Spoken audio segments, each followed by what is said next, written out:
Hello, in this video I want to take a look at some of the graphs of polar equations. We understand the basics of what polar coordinates are, how to convert between polar and rectangular, but now I just want to take a look at what the graphs look like, because I think polar equations make the coolest graphs. You can already see some on the screen are just these neat things you can do with simple equations. So we're going to look at some examples here, and then we'll shift over to Desmos to play around with some of the equations. But here we're just introducing sort of the library of polar equations. So first up, we have the Lima cones. The general form for that is r equals a plus b cosine theta, or it can be sine theta. In my first one, you can see how cosine theta creates a horizontal Lima cone, and then sine makes it vertical, shifts it up on the y-axis that you might think of with rectangular coordinates. And a Lima cone is that sort of circle shape with a circle inside of it. So it creates a circle that folds up inside itself. And there's rules to this. If a divided by b is less than 1, it creates the shape like we see there, a circle within a circle. Kind of draw it kind of like that.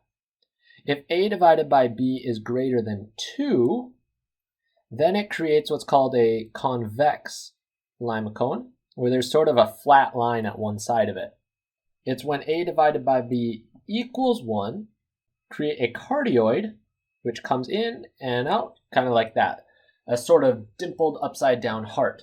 If a divided by b is between 1 and 2, then it creates, well, what is actually called a dimpled Lima cone.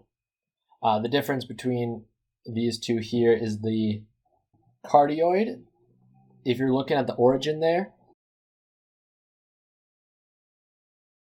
the indent touches the origin with the dimple, or it can be sine b theta, and that creates a petal type of shape. We'll play around with those maybe later. Then you have the rose curves. These are some of my favorite. It's a real simple equation, r equals a cosine n theta. We're going to use n here because it's going to talk about the number of petals actually. Because if n is even, then there are 2 times n petals. If n is odd, then there are n petals. So with the first one, r equals 3 cosine 2 theta, because n is even, 2, I have 4 petals. The 3 out front kind of stretches it, so because it's 3, the length of each petal is 3. When I do 3 cosine 5 theta, I don't have 10 petals, I have just 5. And it kind of has that tilt to it. It gets rotated a little bit. How does sine affect it? Well, look at sine 5 theta. Now my petals are straight up and down. I still have 5 petals, but it's aligned with the vertical axis. It's really cool when you change the n and let there be more and more petals. It creates some cool shapes, and we'll look at that. The last one I want to look at right here is something called the Lemniscates. A lemniscate, it's kind of an infinity symbol, though you can add more like petals to it. Its general form is r squared equals a squared cosine 2 theta, or that can be sine 2 theta. And so the a value, it stretches it longer or shorter. And also it's r squared, but you can put it in its square root form there, like solve for r, and you'll get the result. So it creates a infinity sign, or if I do sine, it kind of slants the lemniscate. I wanted to talk about this because you see below I have this crazy like infinity symbol that's replicated over and over. It sort of looks like a hypnotizing thing. This is what I love about polar coordinates. You just change it a little bit and all of a sudden you see the graph explode. And it's so fun playing with Desmos or an online graphing calculator or a graphing calculator, because you can quickly see I change a variable and boom, it's this crazy new thing. And this one, all I did was add another theta outside the square root, and it started it to circle around and around in this infinity symbol. I thought that was really neat.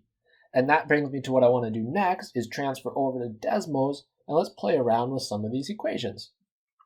Okay, the first thing we have is a Lima cone. And there you can see it has that circle inside the circle. And if I change the ratio between A and B to be 1, it creates the cardioid. And if I make it between 2 and 1, then we see that sort of dimpled Lima Cone type of shape. Okay, what if I make this back to an 8? What happens if I make this 2 theta? Whoa, where did that come from? So I love just doing this and just interesting things come out. If I do 3 theta, well, that totally changed it.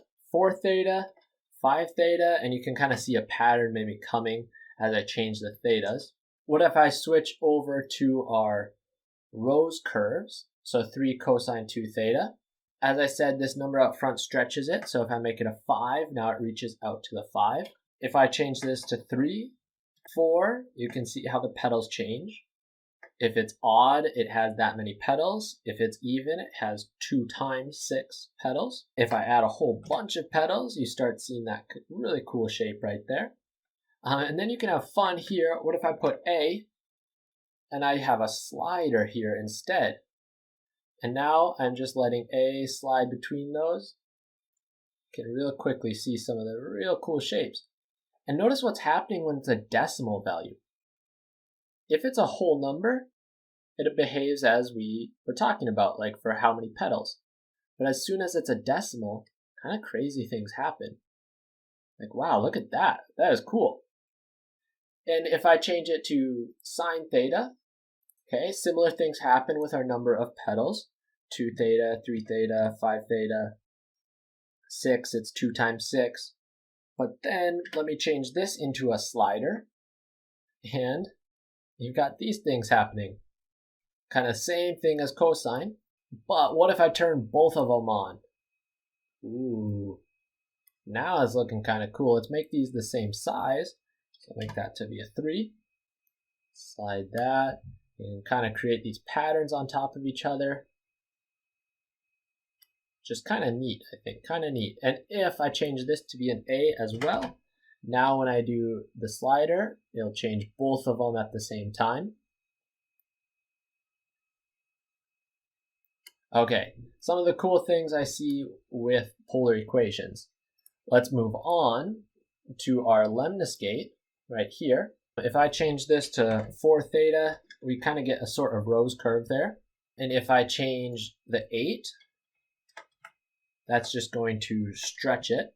Sticking at 3 sine of 2 theta, I wonder what happens if I square theta. Whoa, okay, now I've got a circle, but is there anything more going on? There is. So it's not actually a filled in circle, but it's a bunch of curves that are really densely packed in. I wonder if I can see this better anyway. 1/2, 1 sine 2 theta. I wonder if I divide this, it stretches out. So what if I do 1/10? And then there's this, it almost starts losing its symmetry because there's that one curve in the background going around. And you're like, what is that doing? I do 1/100 and now it's just a messy thing. 1/1000. Oh, okay. That's cool. 1/1000. 1/10,000. It's a perfect spiral. This is so cool. And then my spiral gets really dense. I just played around with that a little and I all of a sudden discovered this spiral. That is neat. Okay. If I do, let's see, I switch it to cosine theta. So before I added that theta outside. Oh, and this thing is huge. Hey, there's that wrapped up on itself infinity symbol we saw before. What if I put that theta outside and I square it? Anything? Well, it made it bigger, so nothing too exciting. What if I have the theta outside and square this theta? Oh, it's like a snail shell. Some really neat things here. If I make that an 8, makes it just a dense thing. So maybe if I make it a 1 divided by 2, it'll spread it out. What about 1 divided by 20? 1 divided by 100? 1,000? 10,000? Hey, there's my spiral again. What other things can we play with? 5 secant theta. Well, that's actually just a straight line. So in polar coordinates, to graph a straight line, you're going to use secant theta, that's a vertical line. To do a horizontal, you do 3 cosecant theta. But now what happens if I play around with this, I wonder? Oh, I do a 2, creates that pattern, a 5, a 6, 1,000. Where did this come from? So I wonder if I square theta, what will happen? Cool things seem to happen. And I'm not disappointed. So I get this sunburst type of shape, which I'm just zooming out and I still see it. So I'll zoom in and in with the center, a perfect circle of nothing happening. And then if I go 2 times it, it makes it more dense. So what if I do 1/2? Now it spreads it out. 1/20th, 200th, 2,000, 20,000. It's forming kind of a perfect circle. And you'd have to zoom in really far to kind of see the wobble in it. So kind of crazy there, and I'll go back to 1/20, messy shape there, but 1/2, kind of see it. And there in the background, you can see some of the non-symmetrical things happening.